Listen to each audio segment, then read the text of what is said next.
on this episode. We are ecstatic to welcome you, Matt, to the show. Your documentary, Died Suddenly, explodes onto the scene. How did this all begin for you?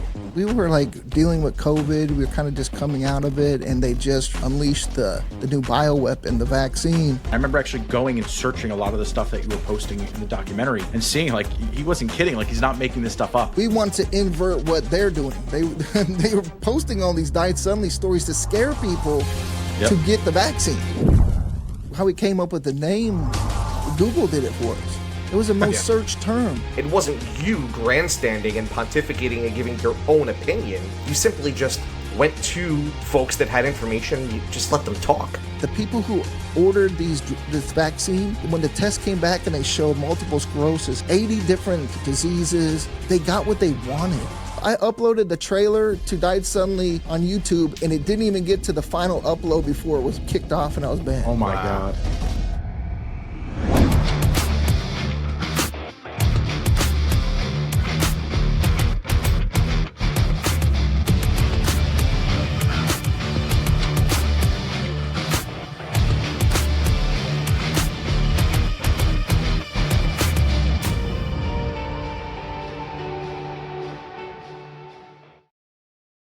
Tonight, we delve deep into the shadows where the unseen forces of the world shape our reality.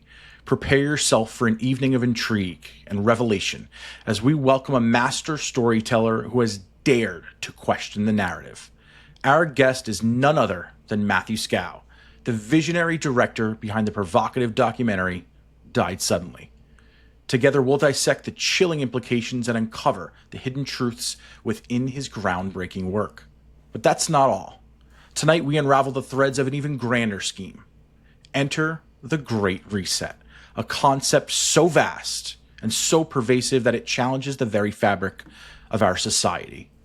What lies behind this ambitious plan? Who are the architects pulling the strings? And what does it mean for our future? Join us as we navigate the labyrinth of lies and conspiracies, shedding light on the darkness and seeking the truth. As always, I am your host, Shane Skwarek, here with my esteemed co-host, Mr. Phillips. And together we are ecstatic to welcome you, Matt, to the show. It's an honor and a privilege to have you here with us. Hey, cheers to you fellas. Thanks for having me. Cheers. Yeah, absolutely. I remember vividly a few short years ago, I guess a little over, or maybe a little less than 2 years ago now, your documentary Died Suddenly explodes onto the scene. And if you're on Twitter or the internet in general, there's a lot of independent films that come out of there. There's a lot of stuff on Amazon Prime, on Netflix, so on and so forth, but especially on Twitter. And you can easily dismiss a lot of them for one reason or another. They're crappy editing. There's no substance. It's nonsense. But this was different. And I remember the hype that was building up around it when I first had kind of gotten wind of what you were doing.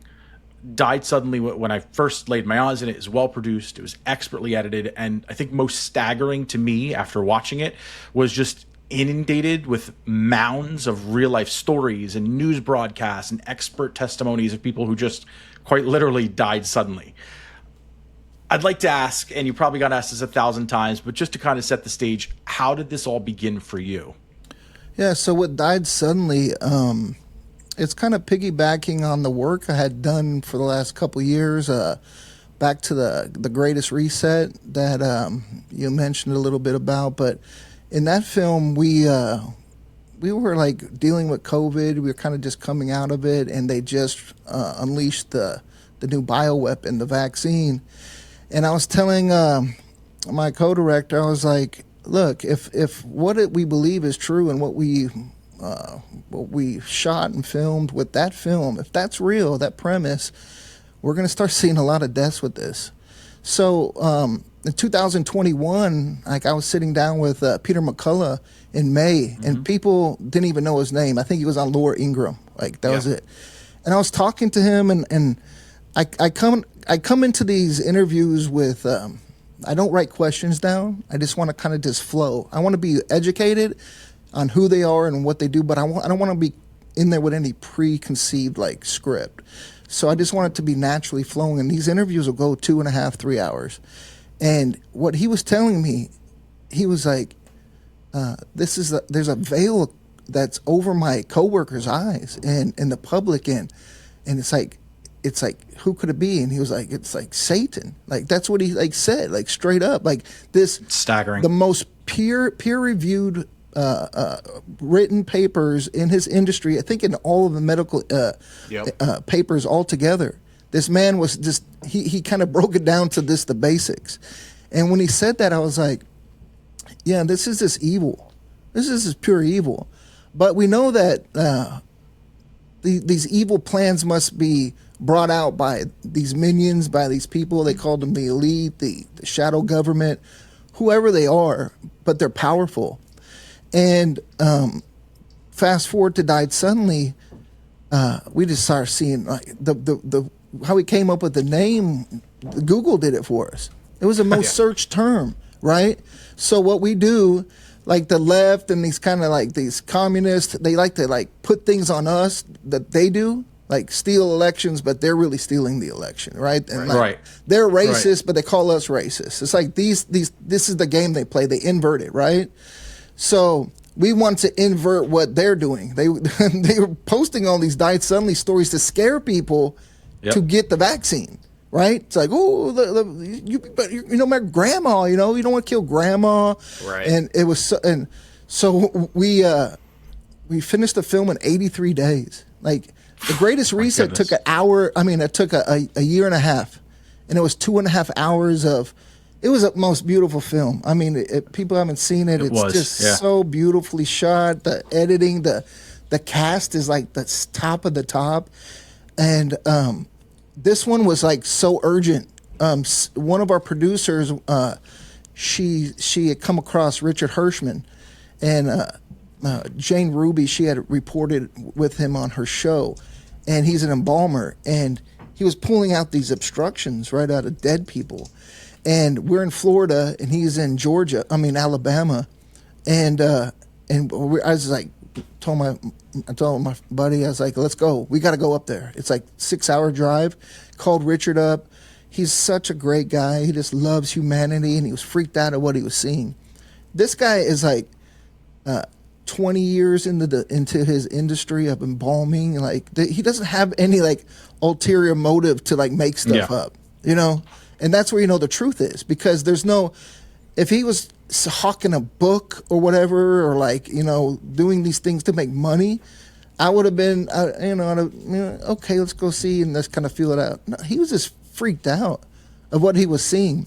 So we went there and we saw these obstructions, and bro, I don't want to go to an embalming room. I've never been in one of those before. He opened up the freezer and there's like a 9-year-old in there, and I'm just like, holy moly! I'm like, this is it though. I'm here. I got to do this, you know. So that had to be chilling as you walk through there. So to say, it was cold, chilling, and shivered up my spine. And my goodness. But I was like, look, man, like I'm making these films for they're time capsules. That's what they are. For my son and my daughter, they're 11 and 6, and I want them to know that somewhere in this time, while this like evil is happening, there are people here who are warning people, and ultimately like exposing these people for what they're doing, because you know, they might succeed, you know. But this film will last forever, even when if you know I'm not here, and eventually down the road, this film will last forever. So it was expedited. We got it out 83 days. God just blessed us with the talent to make creative films that people they want to watch more than just like to get information. Yeah, you want them to be captivated, and just as like Netflix and Hulu and these controlled opposition companies, like Netflix takes stories and flips them, like 9/11 movies, and they'll get them out there and they'll put them out there so the narrative will be told already, right? Sure. But for us, we're going to use the same tactics: the beautiful cameras, editing, music, storytelling at its highest level. But inside of that, it's going to be truth that the mainstream media will not touch. When we released the film, and we did it right before Thanksgiving, because we wanted people to talk about it. We wanted people to sit down and discuss and have another family argument over their turkey. That's brilliant, honestly, though, because how do you spread the word but over the dinner table, right? Yeah, so a holiday where everyone's going to see each right? other. And Yeah, exactly. brilliant. And Yeah. we wanted the conversation. That's all we wanted. And we wanted to make a film that was, they call it like propaganda. Okay, yeah, I made a horror film. That's what it basically was, a horror film. Yeah. And it was intentional because I needed people to understand that this is the largest, hugest, real horror film we're living through right now. And the people who orchestrated this have been doing this for a long time. That's why, like in the film Died Suddenly, it's the overtone is like COVID vaccine, but the key is how we kicked it off at the beginning. It's depopulation. Right. All these movies, like Mickey Willis's movie, and good for them. They, Plandemic, and all of them keep putting them out there, but they never ask why. Right. Like, why are they doing this? Right? Like, what's the reason? It's not money. They print money. They Right. come from money. Right. It's They fake, own yeah. money. Yeah. Like that's not the reason. Sure, they get money and they give Anthony Fauci $1 million. Israel gave him $1 million, like some kind of award, and they'll get these platitude awards and whatever. And they kick money, but they don't need the money. What they need is less of me and you, and that's ultimately what it is. That's ultimately what Agenda 2030 is, the Greatest Reset. It's about me and you are a cancer, a virus on this earth. Everything's our fault. Get rid of us. Automation's here, and let the global elite rich just take over this world and do whatever they want with it. And that's what it is. I want to dive into Agenda 2030 and the Great Reset. I want to push that off a little bit. Before we kind of move on, with Died Suddenly, one of the things that stuck out to me was that you really navigated well around pointing fingers. You never really made a lot of direct call-outs, so to speak, right? So you showed news articles, quite literally. And I remember actually going and searching a lot of the stuff that you were posting in the documentary and seeing, like, he wasn't kidding. Like, he's not making this stuff up. And so it's funny that you say horror film, because that's actually, I mean, that is the sense that it brought over me. But it was all reality. You were never directly, at least from my interpretation of it, making accusations or being overly subjective or suggestive. You were quite literally just showing what is in the news. Such and such died suddenly. Such and such died suddenly. These are the horrors that are quite literally happening in our world right now. So yeah, we got hit back. We got, the critics are kind of come like this. This was like one of my first viral films, right? I imagine, yeah. And like the hit pieces were already written. Like that day, 3 of them came out. Wall Street Journal, Forbes. They were already out. And I was like, wow, this is like, you're proving to me that this is fake. Like none of your thoughts are real. This is like they're scurrying some pushback, and like we gotta do some. This is fake. This video is not real. This one, and you know what? A lot of people are like, those people didn't die. All of them didn't. Oh, yeah, dummy. That wasn't the point. Like some people just stroked out. Yeah. But thank God they didn't die. But the point was this: we live in a world called Died Suddenly. Like now, Died Suddenly is a real vernacular we use because it's so common. So it wasn't like they can nitpick and like, oh, that guy didn't die. It wasn't the point. The point is that was the most searched term because we hadn't seen this before. Have you ever seen so many athletes die on the field? They never. No. And they do happen. And they'll be like, it happened all the time. Yeah, 2 or 3, maybe a year or whatever. It happened infrequently. Yeah. Yeah, I remember the whole Damar Hamlin thing where they were saying, well, he was hit in a certain way and it hit him right between the chest. Like, there was no question in my mind that, sure, he probably was hit, but your body in professional football, they're hitting each other hard all the time. His hit was barely hard, and this guy drops to the floor. He's carted out of there. I mean, the guy looked dead on the field. Yeah. I'm no doctor, no medical expert, but like, there you go. He died. That was on the he literally died. They resuscitated resuscitated him. He literally died on the field. Thank God they somebody else that's him. playing his part now because he hasn't really played football since. But yeah, so that's another. We get like this is so weird. Like I don't mind going down these holes. These rabbit holes are fun to go down. I don't right? Speculate too much, but yeah, it is a conspiracy reality show. So look, questionable to me. We can't. We have to question everything now. Everything is on the table now more than ever because of technology. Like you can just type up people's words and have them sound exactly the same in scripts now, and AI, and like reality is so it's taken on a new word, right? So yeah, it's even better for them because they can like just put it off like, oh, it's a conspiracy. Like once they own that word of conspiracy and what it was, and if the true definition of it is two people conspiring to do something against you knowing it, then they haven't really done the greatest job of like taking our eyes off what the conspiracy are, even with the fake narrative they try to push. Because now that the internet's here and all this, I mean, we are such an amazing species of humans. Like human beings are so intelligent, and now that we have like access to everything forever, we're starting to dissect all the lies. And these lies go way back. We can talk about flat earth. We can talk about whatever you want to bring up. We're starting to test all these things that we didn't have the ability to before. So what they do is they put up fake wars, fake economy collapses, all these things to orchestrate, and sports. Because even though I'm a huge sports fan, I understand what the reason behind it is so we'll be distracted because we see our fellow, colors kicking balls and shoot baskets, but we don't see what they're doing. We don't pay attention to what they're doing. Right.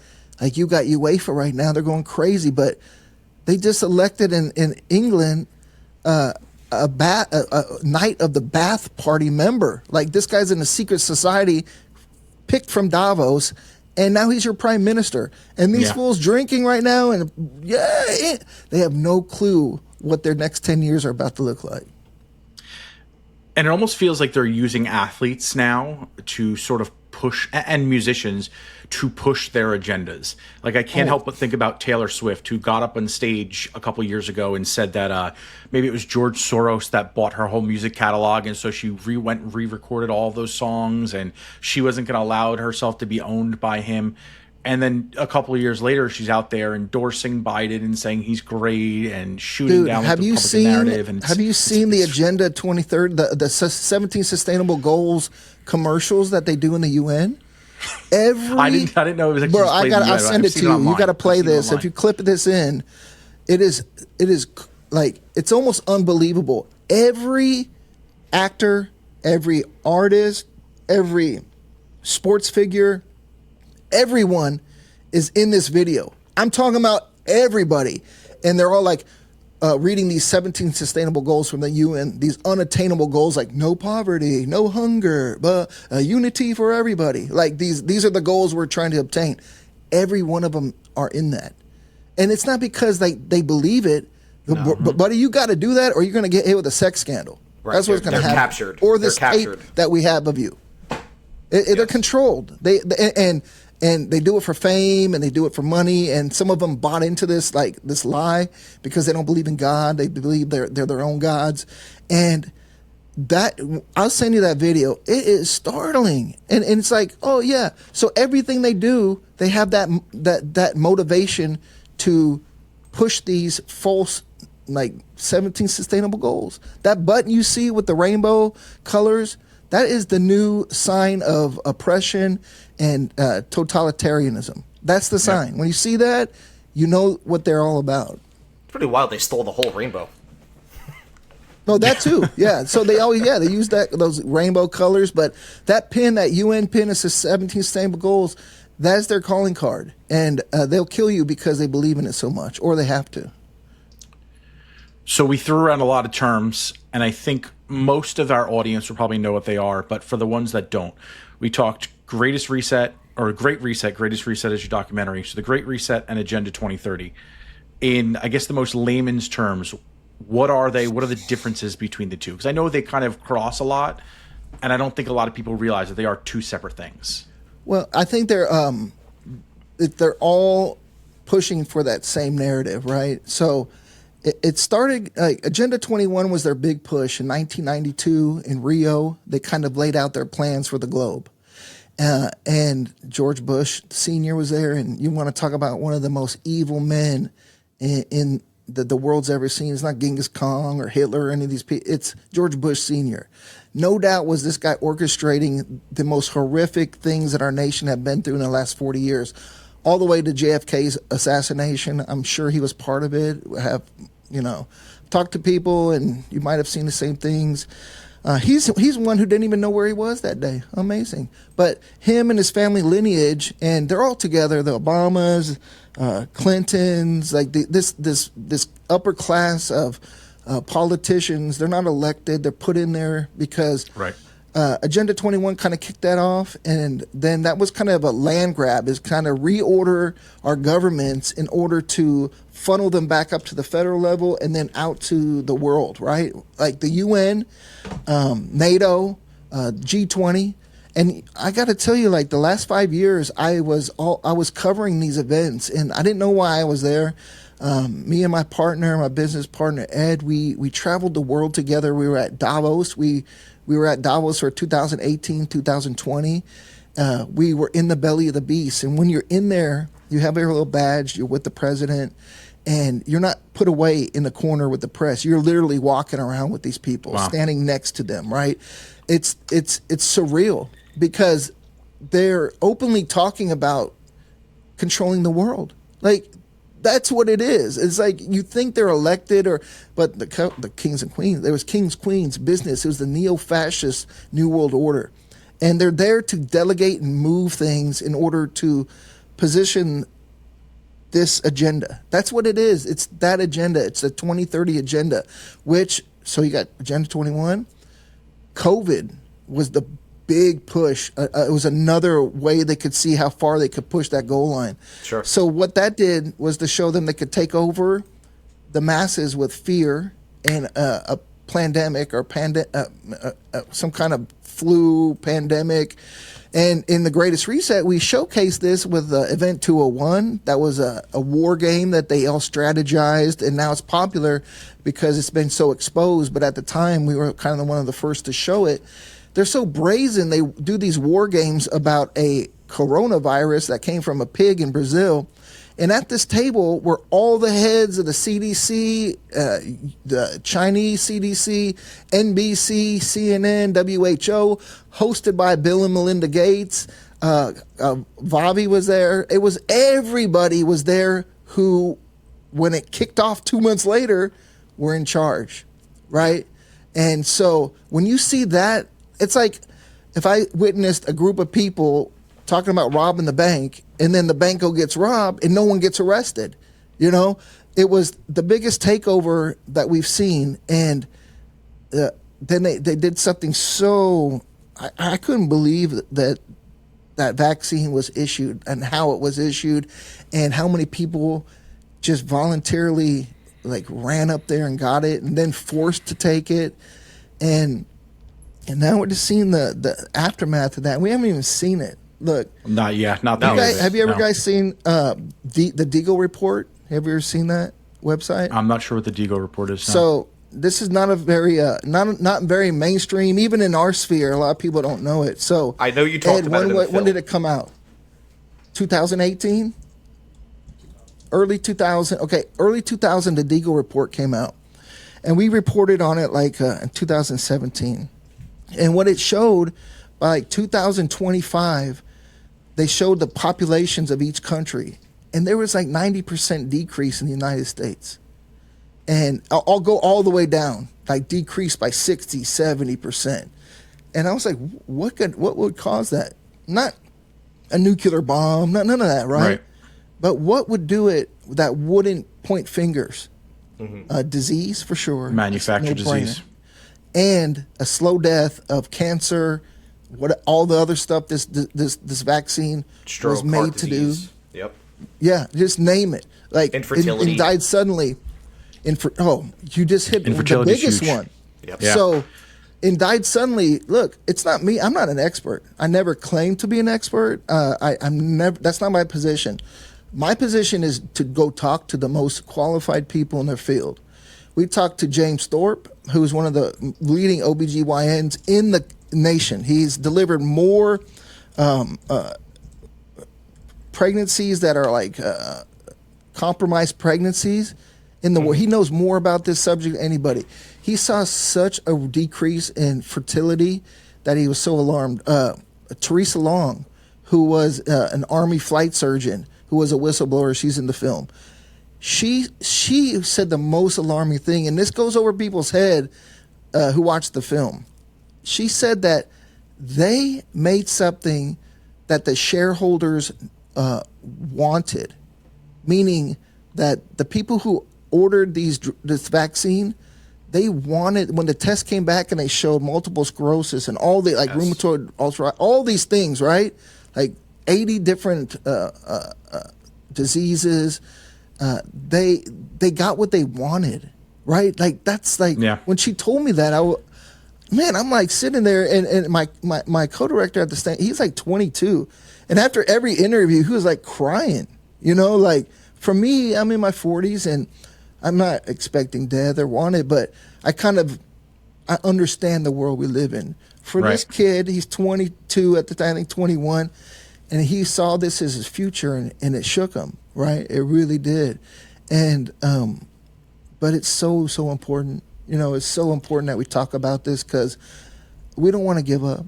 It's not your politicians that are going to get you out of it. Right. I don't think anything's going to get us out of it. Honestly, that's why I have faith in Christ. That's my only salvation in this, is that I need to warn people, hey, don't fall for the lie, but, come to the true Savior and live forever. But at this life right here, stay strong, stay resilient, call out the evil when you see it. And I think that's the goal on all these films, are to do that. I think they had an unintended consequence when they released COVID-19. And I say that because we talked about horror before, and I'm a big horror movie buff, and every October I binge 31 nights of horror. I put a movie on every single night. It's just a thing I do with a bunch of friends. So during COVID, in the midst of all the lockdowns in the summer of COVID and whatnot, it was the allure was starting to wear off, right? I bought into it heavy right out of the gate. I was concerned. I made up a plan with family. Tim was part of that plan. Like, if shit hits the fan, because we were in an area where we lost power for Hurricane Sandy. And when that happened, people were going a little nutty after a couple days. So that was our worry. If things get shut down long term, we're screwed. Well, in the midst of that horror binge, I watched a movie called Contagion, which was that's like a blueprint for this, dude. Yeah. Blueprint. It was like, that was my light bulb moment, because I mean, if you haven't watched that, anybody out there, please go check it out. It's on probably every major service. It not only is it a blueprint for what COVID was, it was so down to the needle that they talked about 6-foot distancing. They talked about the masking. They talked about it being an airborne disease. And the very last scene of the film, spoiler alert, is a bat in a meat market over in China dropping, its shit into, a dead pig or something like that, and that's how they say it spread. And that was the exact word for word story we got. Fast forward, the unintended consequence I was talking about. What I've noticed, and maybe you've noticed the same, and we've talked about it a lot here, is that there's been a huge shift in the way people gather information. You said it yourself, you're not an expert. Neither are we, and we don't claim to be. And part of the reason we started doing this is so we can BS and talk from an everyman standpoint. And one of the things I saw during that COVID era was, if you weren't an expert, you're not allowed to speak on anything. And that always spit in the face of science. And I think people started waking up to that, where if you even asked a question that was out of line, you were shunned, immediately shut down. And I think there's starting to be this big awakening where people are starting to, like you said, ask more questions about every conspiracy throughout time, but also take more onus on their own health. You see wellness clinics popping up all over the place. You see people now shying off of vaccines because of the COVID vaccine. I never thought about not vaccinating my children. Now I'm questioning why I ever did that to begin with. Why would I ever do? You just lied to me about the COVID one. There was a doctor who was testifying to Congress the other day, and I think it was, I don't want to get the numbers wrong, but anyway, it was like triple the amount of vaccines for kids now, right, from the 80s. A triple, yes. And it's like, what we saw with the vaccine is, one, it's financially, it helps, I would say helps, but it's an incentive for the doctors. No, there's no doubt. Well, they get paid off of it for sure. It's an incentive to push those things, right? So you got that, but then they went 100% against the Hippocratic Oath that they would not cause harm to their patient. They told their patients or their family health care to get this vaccine, and they didn't know what it was in it because no one knew what was in it. Mm-hmm. Can you imagine that? Yeah. So, in one sense, it's like I want to see justice. Like someone needs to go to jail. It's like Pfizer's the most fined company in the history of pharmaceuticals, bar none. Possibly the world. Moderna's up there, but they were led.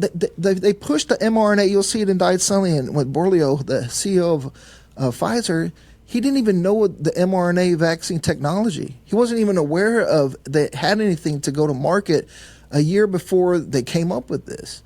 So when I start looking at these things, I want to know like how far in advance is this? You know, like because if that was planned 5, 10, 15 years in advance, well, we're only in the beginning of the next one, right. You know, because that one's coming, you know. You get the bird flu now, and like what you said is very true. Like there is an awakening, and thank God for that. The internet is the next thing they're going to have to figure out. They cannot have this open forum. There's no way. That's why they hate Elon so much. Elon Musk buying X was a godsend. Now I don't know about Elon because he's in Greatest Reset as a bad character because he's pushing Neuralink, and I think just the fabric of our creation, like. It opens up a Pandora, right? And I'm not against technology. Look, I'm talking to you, and we're not in the same room. We're like talking right now. So I love technology. But when we start playing God like Yuval Harari, the prophet of the New World Order and the Agenda 21 prophet, talking about we won't have elections because AI is going to tell us who our leaders will be, and we're going to have a new species come up that's going to be more advanced than us.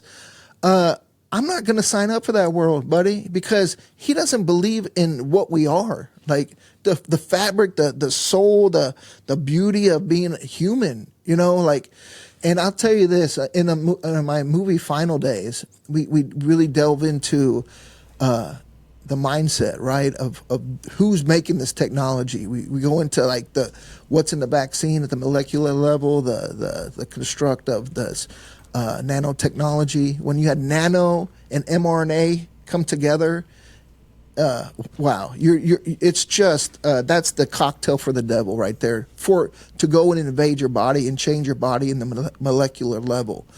But so Elon, thank God he opens this up, right? That we get to communicate freely on this thing. But then I'm like, maybe it's just a database to collect all these people, you know, like.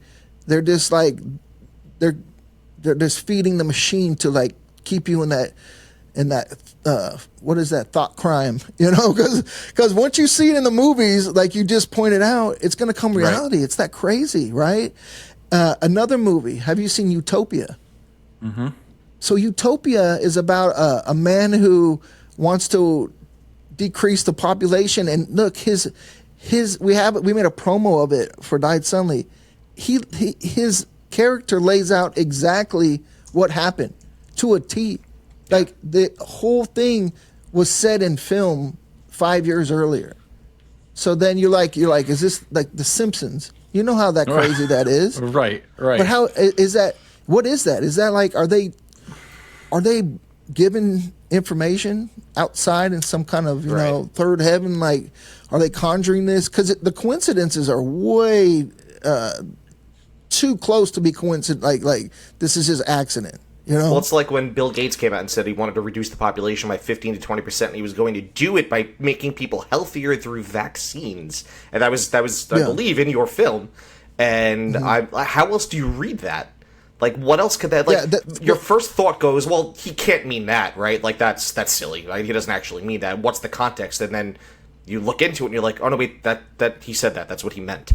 Well, so the numbers don't lie when you see what those numbers, if you extrapolate like 8 to 10% of 8 billion, say 800 million people, right? Like those digits mean people.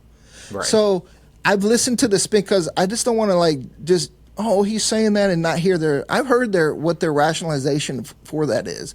And this is how they say it. So in like Africa in a village, they need kids to tend to the livestock. So they'll have 8 kids because 4 are going to die.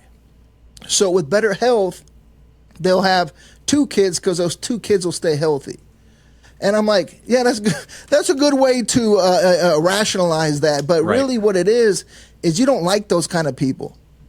They don't like African. Like Africa is a black mark for them. They love the resources. Sure. Oh my goodness, do they love those resources in Africa? It's as abundant of everything for what you need in your phone, gold, diamond, everything. Africa supplies the world. But they just can't stand those people over there. So Bill Gates comes over there with Gavi and shoots him up, and he even says it with his wife next to him. We go over there and roll up their arms and shoot him with a vaccine. And his wife looks at him like, bro, you are retarded. Like, what did you just say? And I asked Dr. Brennan, what is it? Dr. Brennan, I think's his name. He was in Greatest Reset, and he's a clinical psychiatrist, right? One of the best minds in that field.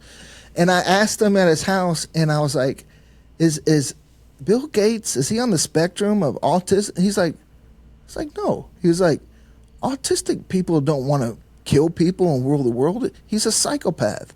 And I was like, yeah, you're right. He is a psychopath. He's got a lot of weird quirks about him because he's a nerd, right? That's it. I think that's it. It's Revenge of the Nerds, right? You see somebody, it's kind of like literally, that. You see somebody that grew up probably bullied to hell. And I'm in technology. I was very quiet growing up. You know, I got picked on as a kid.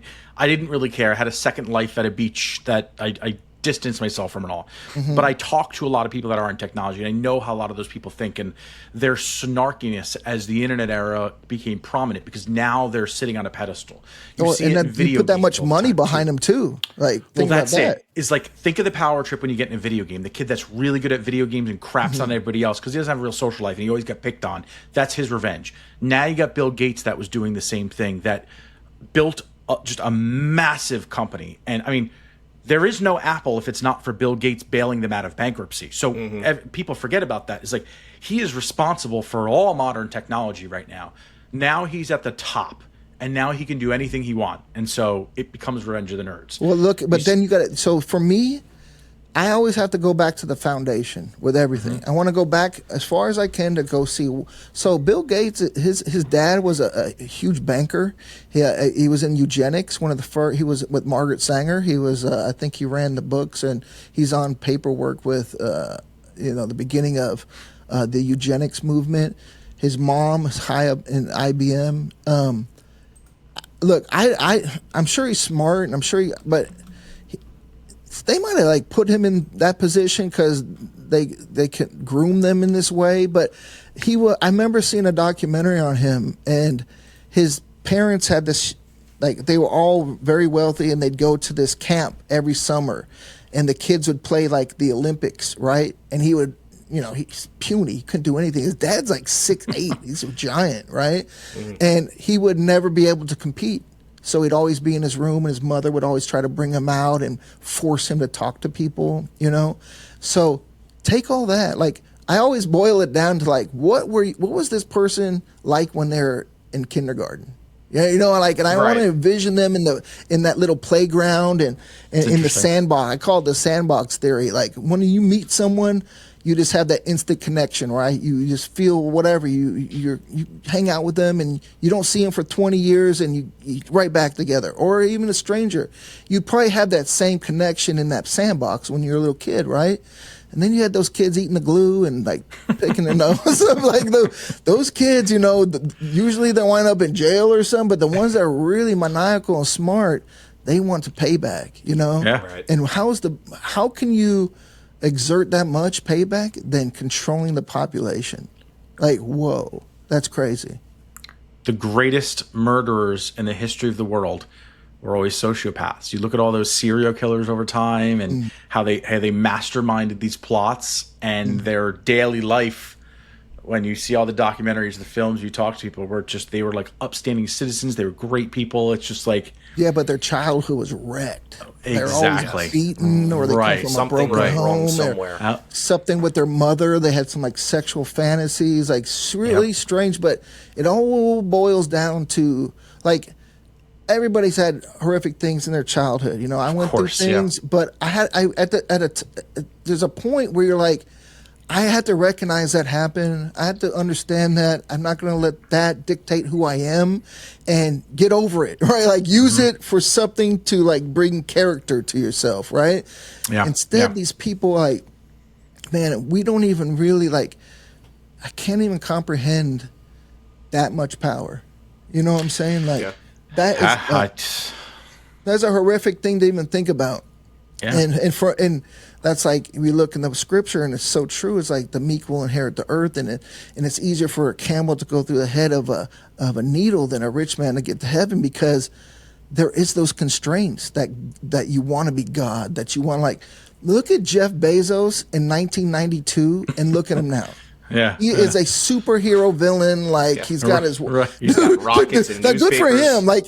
Yeah, he like shaved his head. He's all ripped, but like good for him. Like he's like, I'm not gonna be a nerd anymore. The hell with that. I'm gonna be like ripped, and that good for him. But look, that money is like, at a point, it's like it goes back to like how the U.S. was built in the 1900s with all these like robber barons of the Rockefellers, Carnegies, right? They had so much money. They had more money than the United States government, right? They had to loan money to the government so we wouldn't go bankrupt. They still are in charge. You think like this is a free country, and we're free to talk to a degree, right? But this is not. If I believe what they are trying to do, and I don't know, I tend to think that America was founded by Freemasons, and we're living through their Freemason experiment, right? Yeah, that's what they call it. Like if there's videos out there saying this is the greatest experiment, and look, that's in the Greatest Reset as well. We delve into that. So when we talk about this great thing of America, I think the people make it great. Like the people, like we make it great, and what was still that freedom that we live in, that spirit of freedom. The United States as a government is a total trash bucket. It's like, what happened?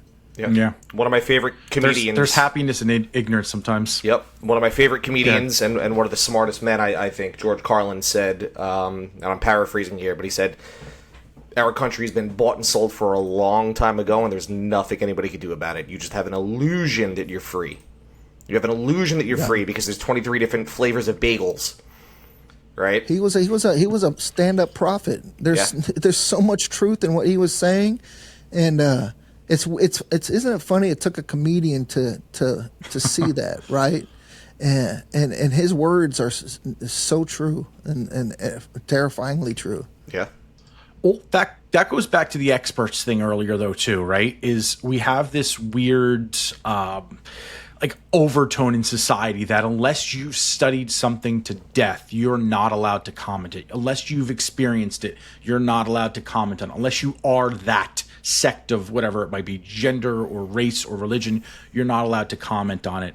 And it's often, the people that kind of slip through the cracks, that do this as a side gig or a hobby or just a general interest, and they do the research, that are the ones that change the world, right? Because they're not programmed, for lack of a better word, to reading all of these documents and these books. When you go to school, what are they doing? They're giving you a curriculum of what they said is the truth. So whether that's in medicine or science, it doesn't really make a difference. You're assuming that that's all correct, and it's harder for you to admit that was a waste of time than to just come out with this new idea. And so that's why when comedians step up, or recently Terrence Howard just jumped on Joe Rogan. I just put him up here. I was just about to talk to him. Yeah, talk about that. Oh my God, that's a beautiful segue, and we're connecting there, because if you heard him on the Joe Rogan with Weinstein, did you hear that podcast? Yes, I just watched that one right after. Did you see how Weinstein was like, I'm going to tolerate some of this, and and talking like with his authoritarian, and Terrence Howard's like creating all this awesome shit. He's like, dude, look at this, and he's like, that's pretty cool, but go back to time, and I'm like, bro. What he did, what Weinstein did with his intelligence, he went into hedge funds and made millions of dollars because he was good with numbers. He didn't create anything. Sure. He didn't try to think outside the box and make humanity better. He got rich, right? And then he comes up there and it's like he is the gatekeeper for able to talk intelligent about numbers. Like, Yep. and Terrence Howard's like, look, man, like these things don't make sense because they're like, blah, blah, and he's like giving them all this truth, and he's just sitting there indignant, like, yes, but you're not saying the words correctly. I'm like, get the hell out of here, man. That's one of the things that drove Like me nuts. his brother, I get them mixed up. What's their names? But his brother, what's his name? There's Eric and Eric. Brett. Eric Okay, was the one that was on Rogan. Who was on the fat one? The chubby one? Who was he? That's probably Brett. The Brett, one that was on Brett's Rogan was Eric.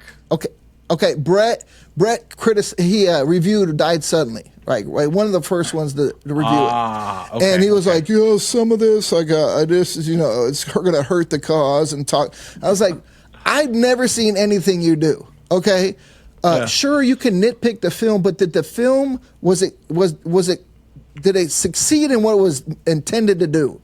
Scare the shit out of people and have them not trust science anymore. Bingo. Yep. Then everything else, you just need to shut up, man, and say, good job, way to go. Because we did it with a shoestring budget, and we did it super quick because we cared about people. I'm not over here grandstanding. I'm not making money from this thing. I'm not I'm not selling stuff.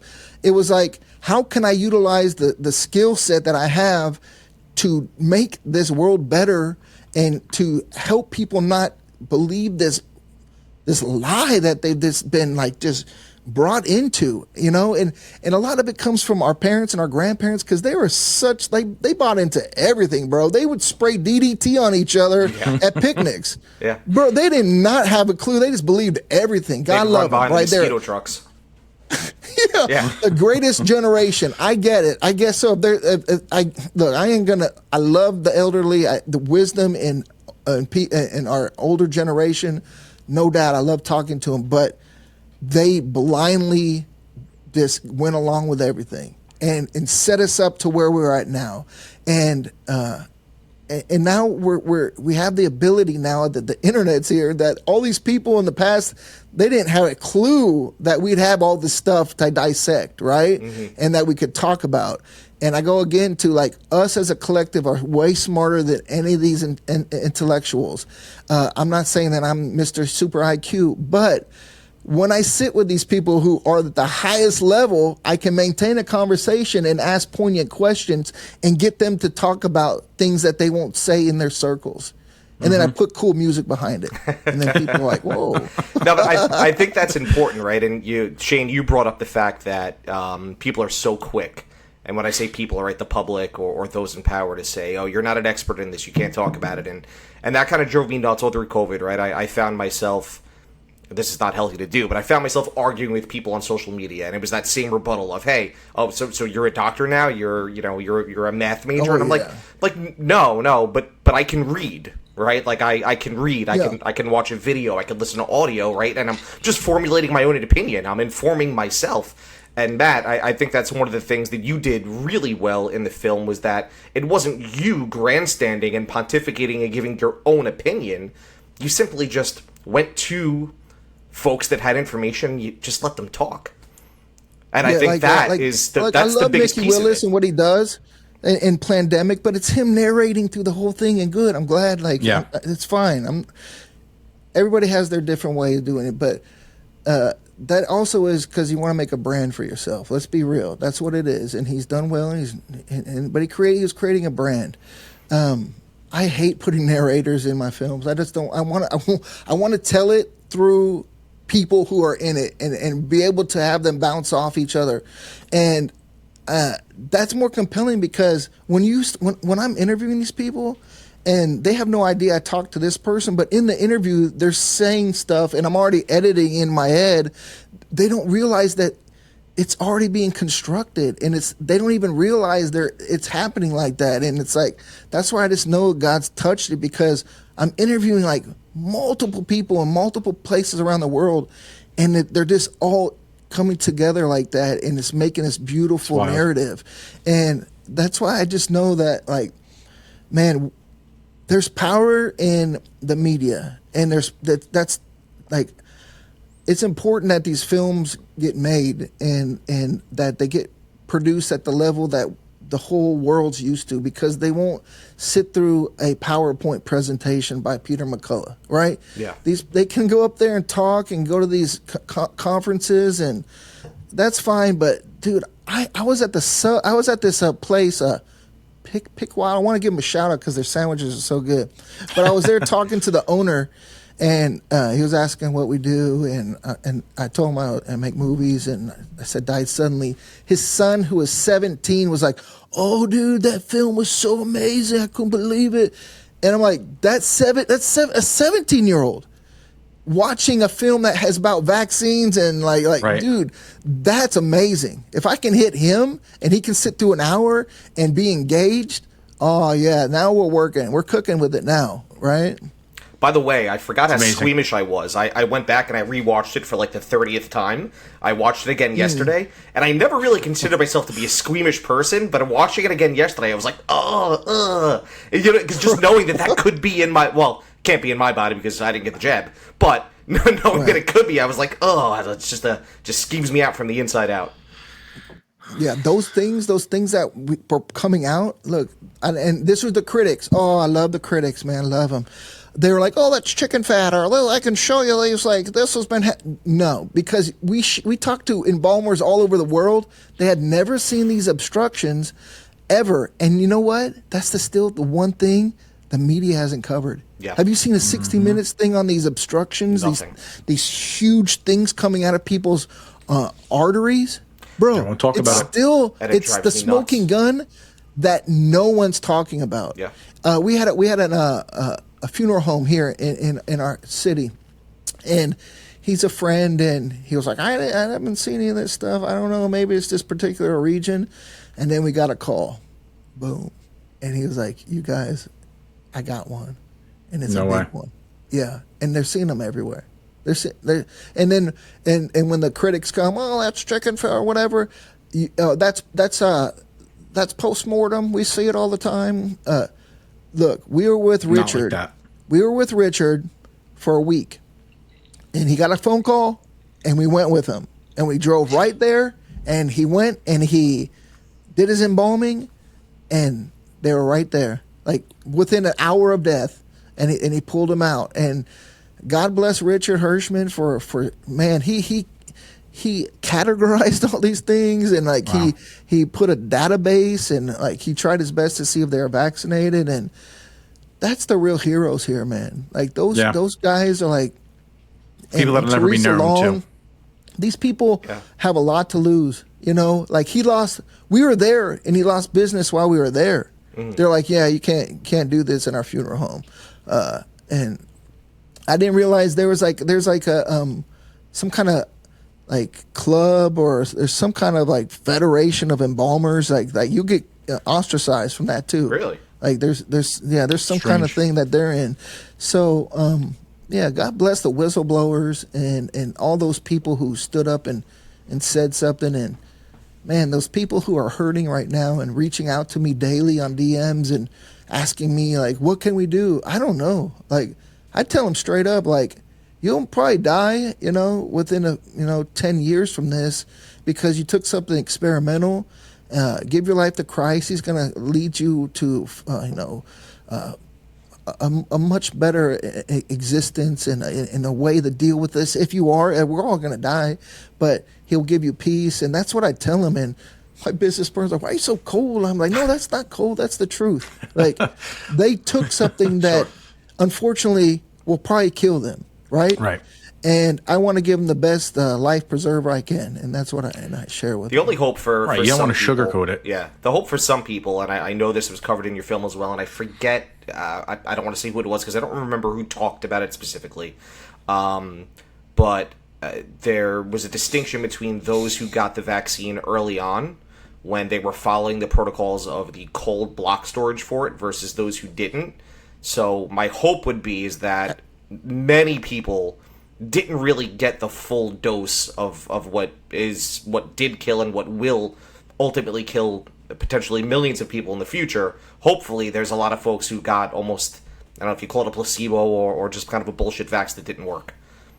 So I was just about to say that. So there's a website. It's like, "How bad is my batch?" I believe.com, where it shows you in the procession of where. So when you first saw it roll out, it was in like dry ice and really like cold temperatures. And then you can go to Walgreens and it's just laying there and they stick. So a lot of that turned into like this fat and like, just I don't know, saline or whatever they put in there. So it deteriorated a lot. And thank God it did, but we don't even like the amount of deaths that have happened is so underreported still to this day. Yeah. And now we're getting like the turbo cancers and like the uptick in cancers are alarming. And that's like the most genius thing because you can blame it on anything. Of course. Blame it on anything. That's all he did. Like the falling out dead real quick. Like that's not good. They're like, oh shit, that's not good. But we wanted it to be a little slower. But man, the cancer and then the birth rate. Wow, when we show that the statistics and the drops in the Japanese, like so when they had that Lancet study that came out and they saw where that's our big kind of crescendo in the Greatest Reset. They found where the vaccine would deposit and it was in the woman's ovaries. And it was supposed to be localized where you got it, right? Yep. How does it even get there? And then it traveled down there, and we see there's an alarming woman died suddenly, the Hungarian woman, who's like, Prime Minister, we have seen a great reduction in population in the last birth rates in 30%, like 30%. And remember how they used to, there's so many people in the world, oh my gosh, there's so many, because people are condensed in these cities, right?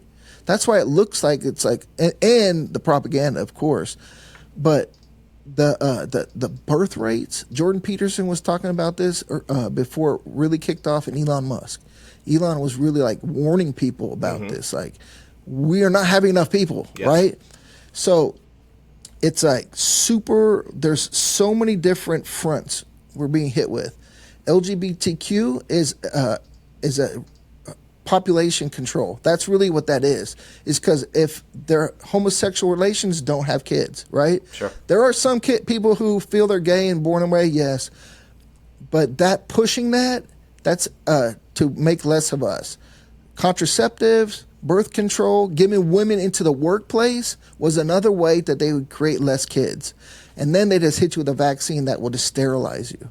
And the foods, the heavy metals, what we're getting sprayed with, it's all to create less of us. Because going back to what you were saying earlier, Agenda 2030 is the push for automation, robotics, universal basic income. Why universal basic income? Because you got to keep these slaves on the plantation at least eating, or they're going to revolt, and you'll have another massacre they had in France, right?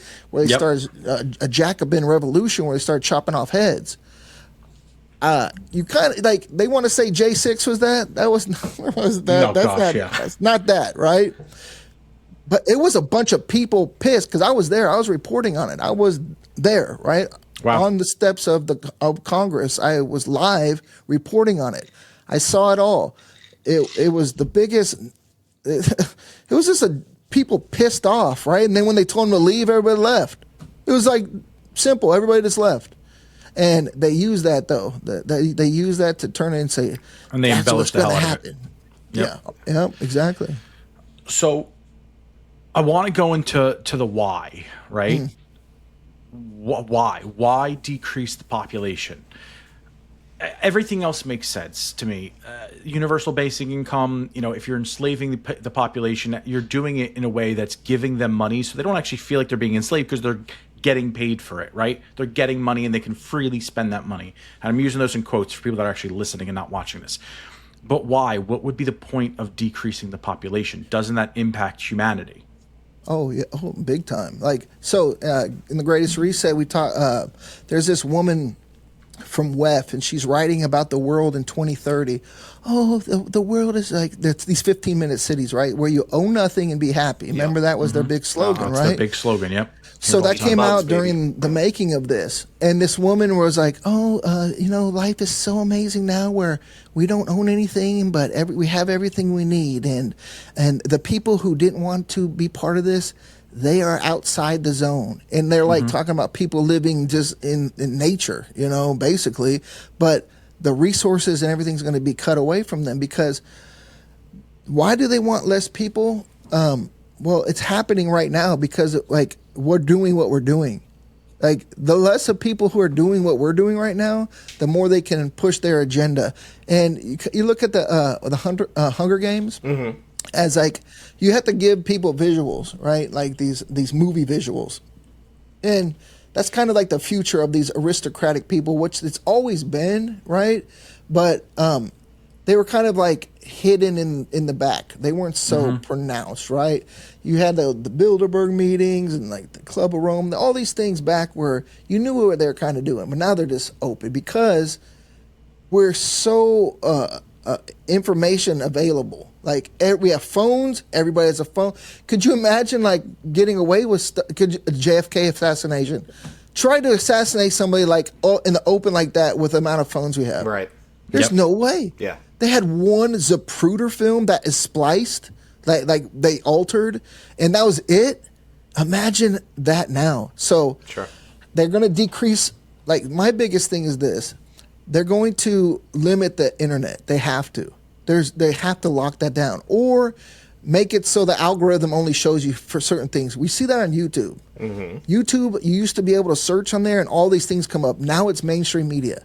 Every time you search for something, CNN, Forbes, that's what you see. You don't see any localized like people. TikTok and that's kind of that's why they're going after TikTok because it's too available, right?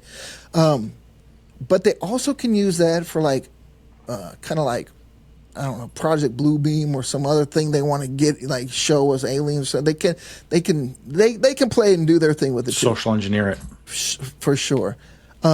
But what they're doing, I believe, right now with allowing this, is they're feeding the AI monster, right? It's just taking all this data so it can manipulate us and know how put something out there, and then the trends happen. Their algorithms are so good, and listen to Yuval Harari, and he'll lay out this plan, right? I listened to him for the first time in 2018 in Davos, in a packed crowd talking about this, and Christine Lagarde of the World Bank and Angela Merkel standing ovation. And I was just looking, I was like, oh, wow. I was like, we are here. Like, this is it. We are at the beginning of this, whatever this new world, this neo-fascist world order. We're here. And so what does that look like? It's going to rapidly change. Quick. Yeah. We're like, well, it's not happening. We can talk freely. Okay. Wait till the censor police come. Yeah. Like, you know my time. So I uploaded the trailer to Died Suddenly on YouTube, and it didn't even get to the final upload before it was kicked off and I was banned. Oh my God. That's how fast that they did not want that film up. Like the trailer couldn't even get up, right? I wonder how long this will be up, Shane. Hey, and you know what? If it's taken down, God bless it, because that's a badge of honor. Like That's all a my badge of honor, films, yep. all my videos have the Wikipedia thing underneath it. Yeah, that's where I know. Yeah. Oh, good. The Wikipedia thing comes up. That means it's true. Yeah. Like what I'm saying is true. It's like the truth badge, right? You got some jerk off that's trying to dispel it, and they're using other mainstream media that's just quite literally opinion. Yeah, and that's it's what not you're even using to dispel this. person. Okay, it's literally the AI. It's the algorithm hits it, boom. Yeah, And Shane and I. So, go ahead. I was going to say, not to knock you off the subject that we were talking about, but he and I had a conversation that wasn't that long ago, and we kind of talked about, hey, we're going to approach some pretty controversial topics, coming up in the near future, right? Like, do we play it safe because we want to be successful, or do we want to do what we feel is right and talk about what we feel is the truth to talk about? And we both immediately agreed that we're going to talk about what we want to talk about, and we don't really care what happens. Mm-hmm. Yeah, sure. And that's how it should be, because if you play by their rules, then you're on their ball field, and then you're going to have to constrain yourself. And man, if it was all about money, I would have taken a different route and not done these films. But could I have lived with myself? And I tried to put positive touches, like we're gonna fight for you, because my kids are like, Daddy, why you make all these scary movies? And I'm like, I try to bring joy to them. Like, I'm a very happy person and try to bring joy to them, but I just feel like, man, I just see it, you know. I've been open to it, and I want to share with this. Like, look, I tell people, like, I'm not going to opt in. You're in, buddy. Like, if you're breathing, you have opted into Agenda 2030. It's about if you want to stay in it, like in their rules, or break out of it. But we're all succumb to them, right? It's like, look what happened in France. Last week, Le Pen was going to win a landslide victory. Boom. A party that never existed blew him out of the water. Why is that? Like, how could that have happened? Did we have a free vote? The 2020 election. You're going to tell me Joe Biden won the election? You're a damn. Well, you're fool not going to hear from us here, but somebody else might tell you that. You are a damn fool if you think that was that election was up free and and up. fair. Like, yeah, no, it's not. But even with Trump, I like Trump, what he's done, but I can't trust him. I don't trust Trump. Like, can't trust anybody in politics. No, and you can't trust anybody at the top with that kind of money. Of course, you know it's. I hate to use the phrase "lesser of two evils," but sometimes that's it. The comforting thing about Trump for me has always been there has been a concerted effort to shut him up for 10 years now. 10 years. And I mean, it's been everything. It was the fake Russian collusion thing with Hillary. Oh, yeah. It was the Russian pissing thing when he got pissed on. Who cares? It's him having sex with a hooker. Who cares? Bill Clinton got blown in the Oval Office. We're not talking about that. That wasn't a big deal, was it? And you know, again, the election, that was a huge one. COVID being thrust in there, then blaming the economy collapsing because you forced the states to shut down. And now it's happening again, where all these states, Whitmer, was Minnesota, I think she is, governor of Minnesota, Michigan, yep. just is passing a bill or trying to pass a bill that they cannot ask for a recount on the suspicion of fraud without going through the DA. So it's like, okay, there you go. They tried to take him off the ballot in some states. That's why they went through the prosecution. Yeah. In New York I'm right there with you, man. When I see the deep state go after someone like that, I know like they're on our side. Look, 100%. I'm voting as long as they're not on their side. Right. Yeah, there's no doubt. I support his ticket. I'm just telling people that's not your savior. He's not the savior. Yes. He'll get us to a point where he's a stopgap, and I hope that is true. He's a stopgap, but he is responsible for a lot of this death with the vaccine. You cannot get away from it. He still promotes the warp speed, and I do believe that he has no clue what he's talking about with that. He admittedly doesn't know certain things because he doesn't care about it. He cares about economics, the border, like I guess the border, but he's kind of an isolationist, which is good. But I believe COVID was a coup d'etat. I believe that Fauci, Berg, all these people were orchestrated to be put in that warp speed to initiate and push this agenda. And he just is like, how do I get out of this? Like, I guess Fauci, he's been there for 30 years. He knows what he's talking about. Right. He didn't understand letting that wolf in the hen house. And I want to explore that in Died Suddenly too, the coup that COVID was. Speaking of Fauci, everybody seems to forget about what he did with AIDS in Africa, right? Like he should have been in prison 30 years ago. That's another manufactured fake disease orchestrated inside the NIH. Fauci is like I say Goebbels, but I don't even know if Goebbels, like who knows if that's true with him, maybe, but he's kind of used as that synonymous name. But look, Fauci, if people don't go to jail for this, I don't know what to do. Like, they're not going this is criminal. Someone has to be held accountable for all these deaths. But they're so genius because they know about this and they signed these National Defense Authorization Act and these in the 80s with Reagan where he gave immunity to drug companies if there's a pandemic going on. So they're so smart. They always have these little get out of jail free cards, but it's going to, I don't know. Sometimes I'm a pessimist with it, but I don't know the future or the outcome, so I can't get caught up in that. All I can do is tell people the truth. That's it. Yeah. As the best of I know it, and give it to them in a way that they digest it. But I can't. When I start thinking about the future and can we get? That's where I start I just got to stop, and live for this moment and say, snap out of it, people. You're not meant to work 8 hours a day for a job you hate. And this ain't life. That's not what we're supposed to do. you know? That's where I see the benefit to, I guess, the allure of what the World Economic Forum is proposing when you talk about 15-minute cities and the automations and stuff. Again, working in technology, like a lot of what I do is automating the mundane tasks for small businesses, right? The concept of that is not to necessarily kick somebody out of a job, but it's to allow those business owners who are short-staffed and are even more short-staffed because the minimum wages climbed to the ceiling, to be able to actually grow their business and focus on what they enjoy, not the back-end stuff.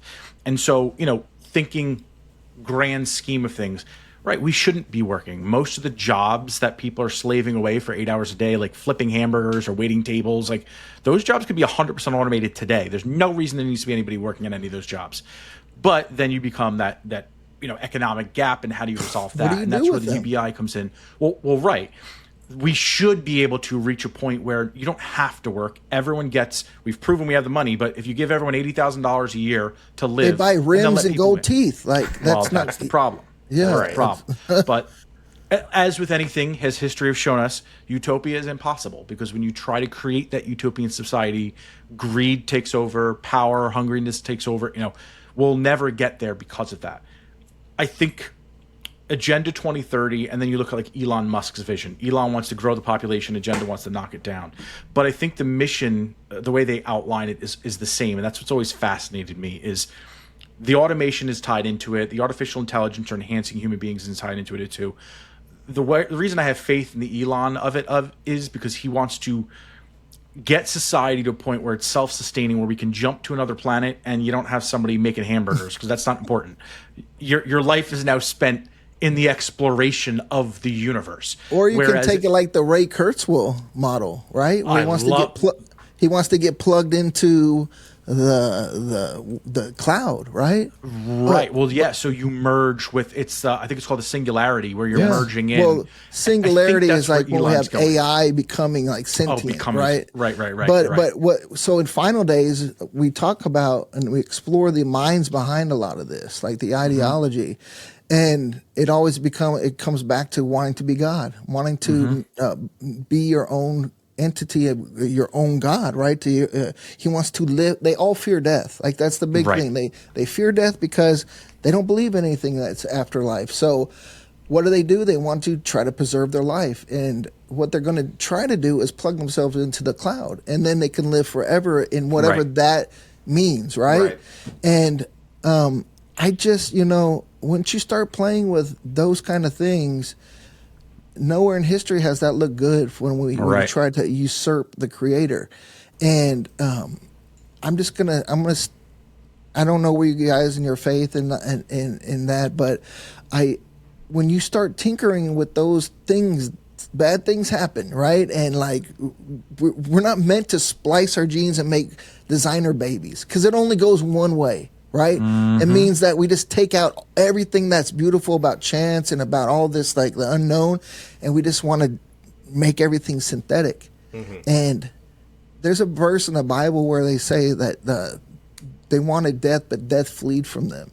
And it's real interesting. I was like, what does that mean? What if they plugged themselves into a computer and then it just buzzes in darkness forever, and you're just plugged in and you just want to die, right? Like, now you can't. And you can't, because you're in this machine that's just buzzing forever and ever, And look, I'm not going to poo-poo on technology, but what is the ultimate goal for it? That's what I want to like. I want to see these people's ideology, right?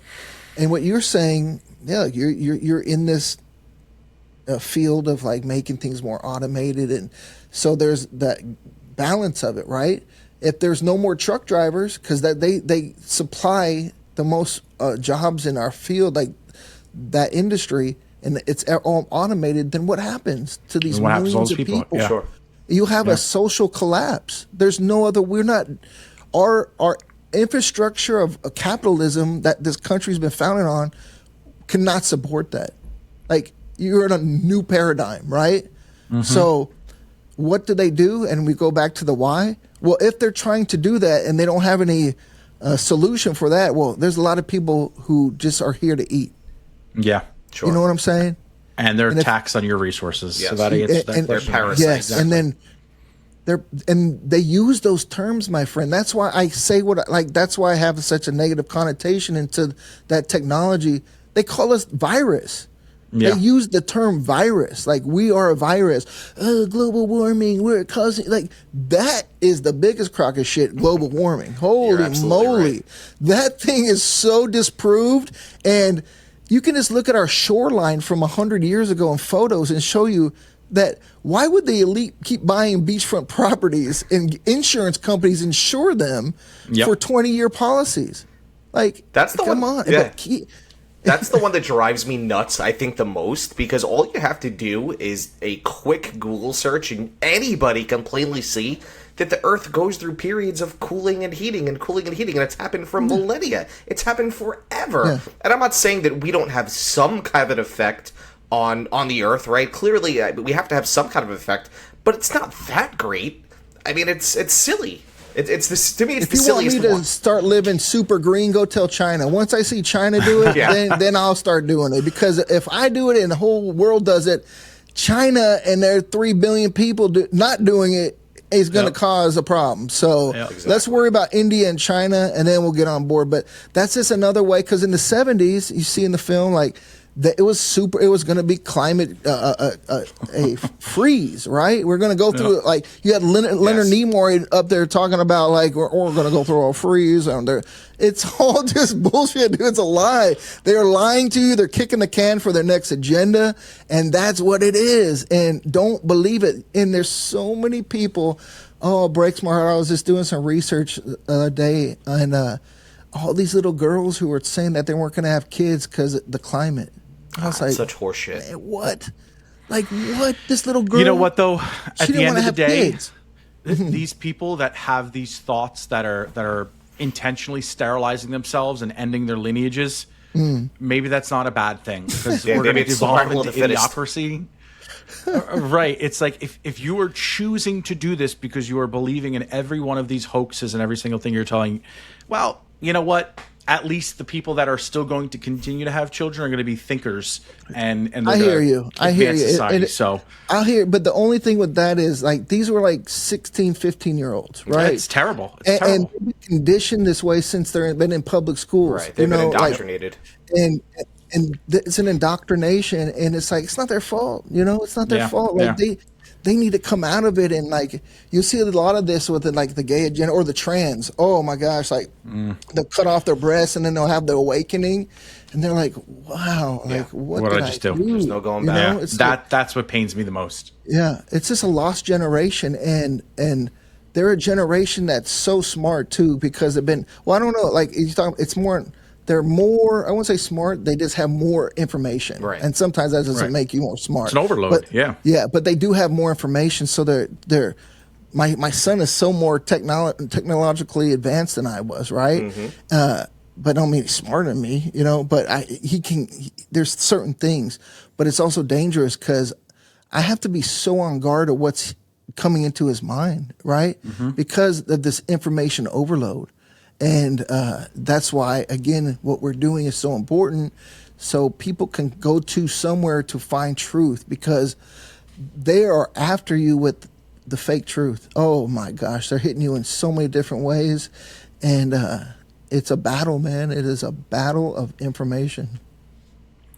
Where can people go to you to find some more truth on your social networks? So we just started on our X Died Suddenly page at Died Suddenly _ We just started our show called The Agenda, me and my buddy Ed. So we had traveled the world for so long and saw this happening, and we used to just give this information to other people and let them give it to the world, but we just said we're going to do it ourselves. Then you can go to at Skow Matthew. That's my X handle. Come by and say hi. And then Died Suddenly 2, we are still looking for some financial backing on that. We don't want to pigeonhole ourselves with people who don't see our same vision, so we're trying to crowdsource for that. So you can go to diedsuddenly.info, donate there, and be part of this. And we're just going to keep on doing what the good Lord has us doing, and that's exposing these evil criminals, and hopefully one day they'll get it. If it's not here, they're gonna get it eventually. That's all we can do point. is put the information out there. And I'll put all these links down in the description on YouTube and Spotify and our social media channels here as well. So y'all don't have to remember that directly. Go on there and click, and do watch Died Suddenly. If nothing else, eye-opening. Matt, this was awesome. It's everything I hoped it would be. Tim and I were really psyched about coming in here and talking to you. Yeah. Honestly, I'm not just saying this to kind of pat you on the back and boast about you because you're here. When we decided to start doing this, because we talk about conspiracies all the time. And we talked a couple episodes ago about what conspiracies kind of got us into the hobby, if you will. But one of the inspirations for us to actually come on and start talking was Died Suddenly. Just the way You just gave me approached goosebumps. That's great. Yeah, man. I really it was such a appreciate that. cool, motivating moment, and we became very vocal within our friends group, which alienated a lot of people. Sure. We lost friendships for many years because of the stance we took. Some of them come back, some of them are fractured, but nevertheless, we don't regret that, and it wouldn't have happened, I don't think, at least to this capacity, to be here today without you doing that and kind of putting yourself out there. So thank you for that. Appreciate that. Well, appreciate you boys having me, and I'll be praying for you, and let's do it again. Absolutely. To everyone watching and listening out there, do not forget to like, subscribe wherever you listen to us, and we'll see you again soon.